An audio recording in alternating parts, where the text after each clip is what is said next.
if you wait for me, then I'll come for you. Although I've traveled far, I always hold a place for you. Most of us, at least I came into Abu in '78, and Brother Morrow was not as active in teaching or anything like that. But he taught me a couple of things, and I think I'm, very grateful to him for that. The first thing was he used to keep bees there I'm sorry? Savio. Savio? That's Savio. Yeah. Near the residential place, brothers' quarters. And he used to keep bees in the brothers' quarters over there, and a couple of times I used to go over there to help him out, or earlier in the year, and I was petrified of the bees. Never once did I ever want to touch the bees, but he actually taught me how to do that, and to overcome my fear and get over that, and then actually learn to handle the bees. And he had rabbits later on and things like that. And I think one of the things that I remember most about him was that he made me appreciate nature to the point where I now try to teach my son and other kids that I coach or whatever about nature, and go on hikes and things like that. So I really appreciate him for that. I don't have many other memories. Maybe some of you guys have other memories of Brother Morrow, but to me, those are the two things that will always be with me for my life. Cheers. Brother Morrow admitted me into the school as an Indian Christian. There were different categories those days in 1955, and they classified were domiciled Europeans. Bobby Hoffman was a domiciled European. So in 55, I was called the Golden Boys mostly, and the dark-skinned Anglo-Indians were classified as The brown men. no, as Indian Christians. Oh, Yeah. And the fair Anglo-Indians were classified as your domiciled Europeans. And of course, we had European boys also in 55. A number of them were there. In fact, one of them is coming for our meeting, Peter Laycock. He's coming for Peter Laycock. Peter. Now they only call him Peter Lee. Okay, now Peter. Now Brother Morrow was a person who was very frank.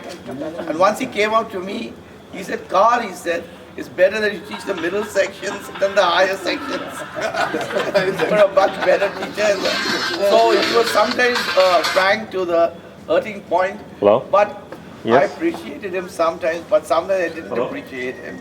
But he was a wonderful, he's the man who brought up St. Mary's. I heard from the brothers that when St. Mary's was about to close down, just after the Second World War, and they were giving it up back to the parish in Ajmer, Brother Morrow said, I'll take it up and I'll bring in there was no finance. I think Brother Miles must be knowing all this. And Brother Morrow is the one who took it up, and he begged and borrowed from everybody, and he started paying the teachers. Pardon? I love that voice. Now whoever I love your voice actually. Achha, thank you. The cognac is making it that way. Have more of it. Yeah, It's so great. my sense about Brother Morrow, but I remember once Brother Morrow knocking on my door, and he came open the door. I said, "What's happened, brother?" He said, "Listen, Karl." He says, "Don't talk to any boys alone in that room." I said, "Why?" There are windows. And another time he came for the marks. He said, "Where are your marks?" So no, I was sitting with Jyoti, but I was not.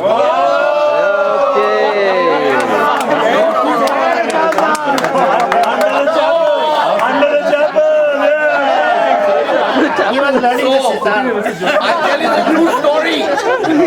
So Brother Morrow went up and he sent, told Jean Lee, 1 minute. He told Jean Lee, you please call Mr. Aubert from there. Oh, is Mr. Aubert sitting with Mrs. Aubert? I wasn't married. Oh, it had a very bad effect. Miss Jyoti went to Brother Keen, and what is this? Brother Morrow calling me Mrs. Aubert, and that was it. Brother Keen, and who spread it? Jean Lee had gone and said that Brother Morrow had called Miss Jyoti, Mrs. Aubert or something like that. Brother Keen never spoke to us for 2 weeks, and we But were you share a common blacklisted. wall, right? But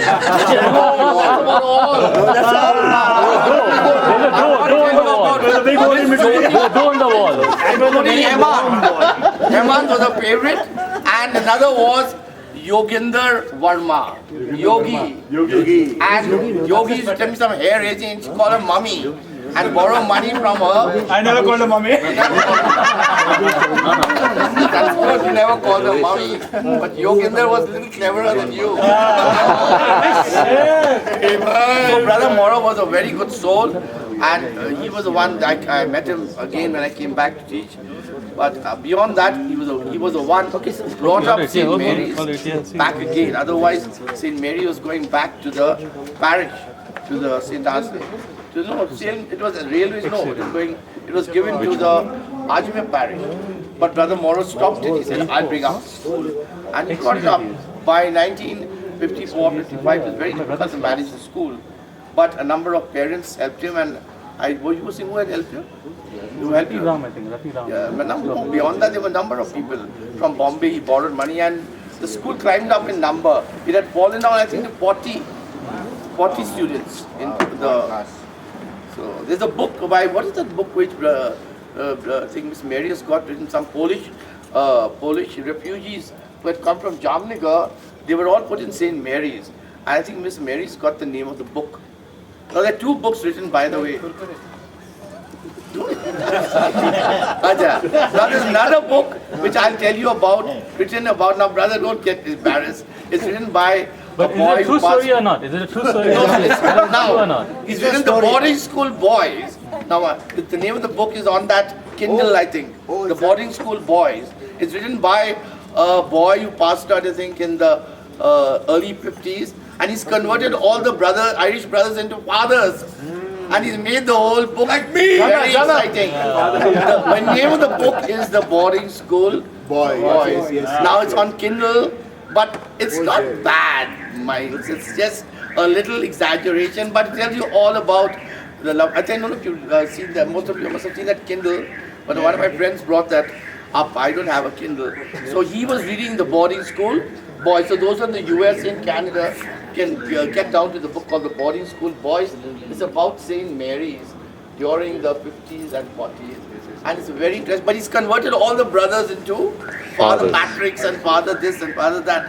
And he stuffed in all the scandals and all the beatings and all the wonderful nature around. He's given lovely stories in that. I don't know the name of the writer. He's an ex-student of the school. So basically Brother Morrow is noted as a great icon of the school. And that's why the brothers also, it's wonderful that he's buried in Mount Abu. By the way, you ought to be knowing that he's buried in, please visit his grave, because seriously, he was the one who brought the school back to life.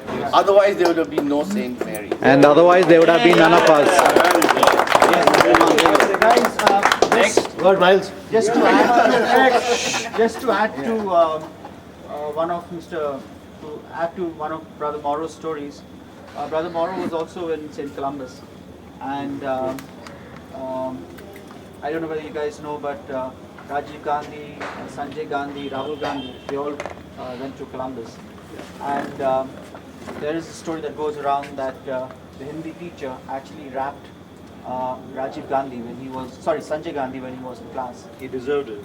He probably did, yeah. And that was when Nehru was Prime Minister. And Indira Gandhi was, I think, a minister in his government. And she came to school and was pissed off and wanted the school teacher, the Hindi teacher, to actually apologize to Sanjay Gandhi. And Brother Morrow was principal, and he refused. He said, no, he says, my teachers are not going to apologize to one of the students who deserve to be rapped. He said, if you're not happy, you can take your son out of school.